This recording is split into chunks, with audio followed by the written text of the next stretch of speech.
128వ కీర్తన 5వ వచనంలో కీర్తనకారుడు ఈ విధంగా పలుకుతున్నాడు, సియోను నుండి యెహోవా నిన్ను ఆశీర్వదించును గాక అని అతను పలకడం మనం చూస్తున్నాం.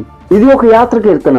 ఈ కీర్తన మనం గమనించినప్పుడు దేవుని యందు భయభక్తులు కలిగిన వారు ఏ విధంగా ఆశీర్వదించబడతారో, దేవుడు వారిని ఏ విధంగా వర్ధిల్ల చేస్తారో, వారి కష్టార్జితం వారు అనుభవించేలా దేవుడు ఏ విధంగా చేస్తాడో, వారి కుటుంబాలు ఏ విధంగా ఫలించేలా దేవుడు చేస్తాడో అనేక విషయాలు కీర్తనకారుడు పలుకుతూ దేవుడు సియోను నుంచి మిమ్మల్ని ఆశీర్వదిస్తాడని ఆయన పలకడం మనం చూస్తున్నాం.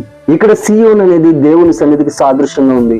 దేవుడు తన సన్నిధిలోంచి మనల్ని ఆశీర్వదిస్తాడు. ఆయన సన్నిధి ఆశీర్వాదాల్ని ఆయన మన మీద కుమ్మరిస్తాడు. మనం యోసేపు జీవితాన్ని చూడగలుగుతాం. అతడు దేవుని యందు భయభక్తులు కలిగిన వాడై ఆయనకు విధేయుడై జీవించాడు గనుక యోసేపును దేవుడు దీవించాడు. అతడు చేసిన ప్రతి పనిలో దేవుడు అతన్ని ఆశీర్వదించాడు. అతని కుటుంబాన్ని దేవుడు వర్ధల చేశాడు. యోసేపు ఫలించే కొమ్మలా ఉండడానికి దేవుడు సహాయం చేశాడు.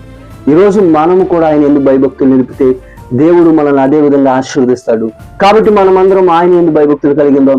అప్పుడు దేవుడు తన పరిశుద్ధ సన్నిధిలోంచి మనల్ని అందరినీ ఆశీర్వదిస్తాడు. అటువంటి కృప దేవుడు మనందరికీ దయచేయును గాక. ఆమేన్.